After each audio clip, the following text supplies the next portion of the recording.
कहानी की शुरुआत होती है एक घने और डरावने जंगल से, जहां एक आदमी राघव पागलों की तरह भाग रहा होता है। उसके चेहरे पर डर साफ नजर आ रहा है, जैसे कोई चीज उसका पीछा कर रही हो। वो किसी तरह इस जंगल से बाहर निकलना चाहता है, लेकिन ये जंगल इतना घना है कि यहां से निकलने का कोई रास्ता ही नहीं है। भागते भागते अचानक उसकी नजर एक साइन बोर्ड पर पड़ती है, जिस पर लिखा होता है 108 बी।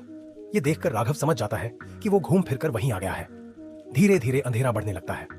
तभी अचानक सारे परिंदे एक साथ उड़ जाते हैं और राघव समझ जाता है कि कुछ खतरनाक आने वाला है।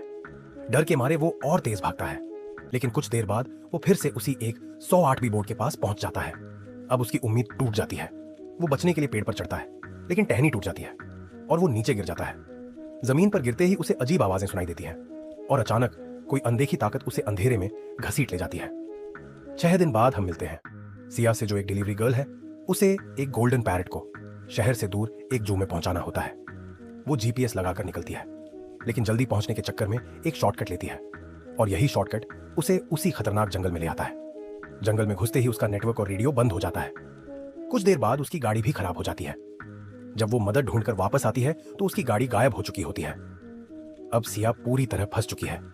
तभी उसे एक बूढ़ी औरत दिखाई देती है। वो उसके पीछे जाती है और उसे जंगल के बीच एक अजीब कमरे तक पहुंचा देती है, जहां माया नाम की औरत और 2 लोग करण और लीना रहते हैं। माया बताती है कि यह जगह डार्क जोन है और यहां हर रात कुछ चीजें आती हैं जिन्हें वो वॉचर्स कहते हैं। कमरे में एक बड़ा शीशा लगा होता है। माया कहती है कि वो हमें देख सकते हैं, लेकिन हम उन्हें नहीं देख सकते।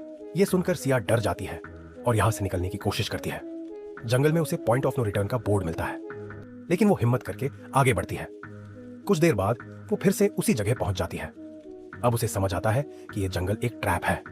अगले दिन उसे पता चलता है कि वॉचर्स दिन में गड्ढों में छिपे रहते हैं और रात में बाहर आते हैं। और सबसे बड़ा झटका तब लगता है जब उसे पता चलता है कि लीना का पति वही आदमी था जो शुरुआत में गायब हुआ था। माया सिया को कुछ रूल्स बताती है।